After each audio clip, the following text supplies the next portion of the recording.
سبحان ماشاءاللہ۔ ڈاکٹر صاحب یہ بتائیے، اب ظاہر احادیث مبارکہ بھی کثرت سے احادیث آپ کی فضائل میں ہے، موقع لگے گا تو شاید ہو سکتا ہے کچھ اور مزید کلام کریں اس پہ، لیکن ذرا علمی مقام اور مرتبہ بھی تو ذرا اس پہ بھی تو تھوڑی سی گفتگو ہونی چاہیے نا، کہ جہاں جس در سے علم آ کے خود خیرات لیتا ہو وہ در مولا کائنات ہے۔ بتائیے۔ بسم اللہ الرحمن الرحیم۔ علم کے حوالے سے حضرت عائشہ رضی اللہ تعالی عنہا، جن کا مقام اور مرتبہ ہم سب جانتے ہیں، آپ نے ارشاد فرمایا کہ حضرت علی رضی اللہ تعالی عنہ کے پاس علم ہے ایسا کہ آپ نے فرمایا اعلم الناس بالسنہ، کہ سب سے زیادہ سنہ یا شریعت کو جاننے والے حضرت علی رضی اللہ تعالی عنہ ہیں۔ اللہ جنید بھائی، اگر کسی کا کوئی مقام پہچاننا ہو تو ان کے معاصرین کے اندر پہچانا جاتا ہے، یعنی وہ کیسا جانا جاتا ہے، وہ کیسا پہچانا جاتا ہے۔ حضرت عمر رضی اللہ تعالی عنہ کا دور ہے اور ایک کیس آپ کی بارگاہ میں آتا ہے کہ ایک خاتون اپنے جرم یعنی زنا کا اقرار کرتی ہے، تو اس کا سزا تجویز کی جاتی ہے اور سزا سنائی جاتی ہے۔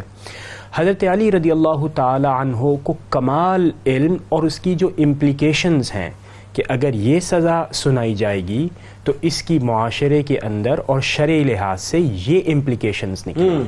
آپ غور فرمائیے کہ جب اس خاتون کو رجم کی سزا سنائی گئی اور چونکہ وہ حاملہ تھی تو حضرت علی رضی اللہ تعالی عنہ نے اس طرف توجہ دلائی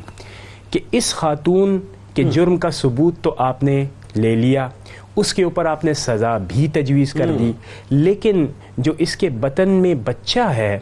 وہ تو بے قصور ہے اور اس کی سزا کا آپ کے پاس کوئی ثبوت نہیں ہے۔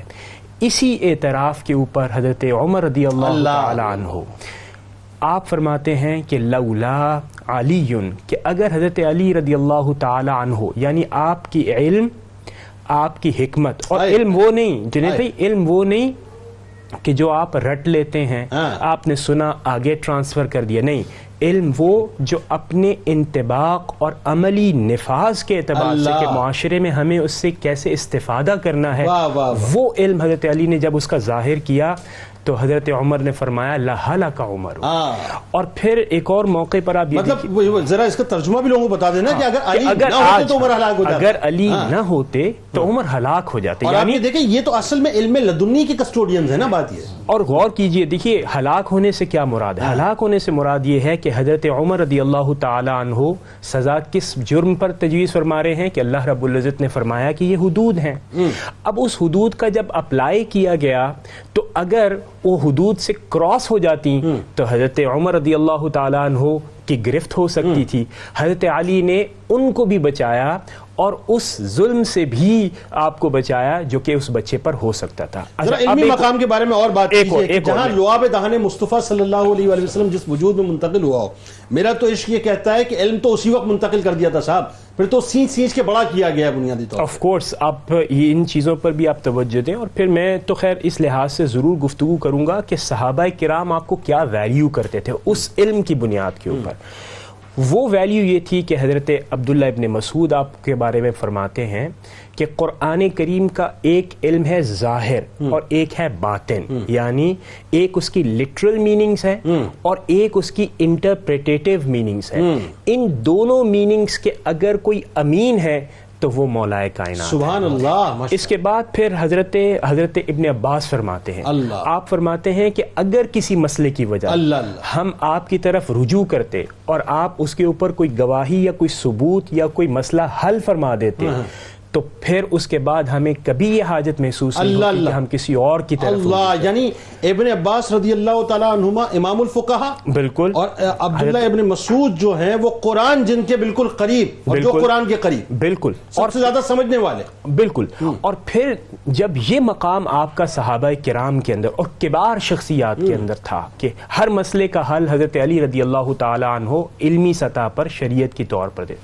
تو صحابہ کرام بعض اوقات بڑے حیران ہوتے تھے وہ یہ ہوتے تھے کہ کوئی بھی مسئلہ ہو ہم حضرت علی رضی اللہ تعالیٰ عنہ کی بارگاہ میں چلے جائیں تو وہ مسئلہ حل ہو جاتا ہے. کہیں ایسا تو نہیں کہ حضرت علی رضی اللہ تعالیٰ عنہ کو حضور پر نور حضرت محمد مصطفیٰ صلی اللہ تعالیٰ علیہ وسلم نے کوئی خاص علم دے دیا ہو جس سے ہم محروم ہوں. اللہ. تو چنانچہ جب یہ پیش کیا گیا تو حضرت علی رضی اللہ تعالیٰ عنہ نے اس کی تردید فرمائی. آپ نے فرمایا کہ معاملہ یہ نہیں ہے, یہ ہے فہم, یہ ہے فراست, یہ ہے قرآن کریم کو صحیح معنوں میں سمجھنا. اور جس کا ذکر آپ نے انٹروڈکشن میں کیا وہ کیا ہی خوبصورت بات ہے کہ حضرت ابو بکر رضی اللہ تعالیٰ عنہ نے فرمایا کہ آپ کی بزرگی اور آپ کی فضیلت کی ایک وجہ یہ ہے کہ ابتدا سے لے کر آج تک حضرت علی رضی اللہ تعالیٰ عنہ حضور اکرم صلی اللہ تعالیٰ علیہ وسلم کے زیر سایہ تربیت. اللہ. تو آپ نے دیکھا کہ جن کے بارے میں حضرت عائشہ رضی اللہ تعالیٰ عنہ نے فرمایا کانا خلقہ القرآن, یعنی جب آپ مجسم ہیں ہی قرآن تو آپ قرآن کے زیر سایہ تربیت پاتے ہیں. قرآن عملی شکل میں کیسے چلتا ہے حضرت علی رضی اللہ تعالیٰ, وہ مزاج کیا ہے, وہ اسپرٹ کیا ہے, وہ آبجیکٹیوز کیا ہیں, حضرت علی ان سے بخوبی واقف. اچھا اب بتائیے مفتی صاحب ایک بات اور, آپ کے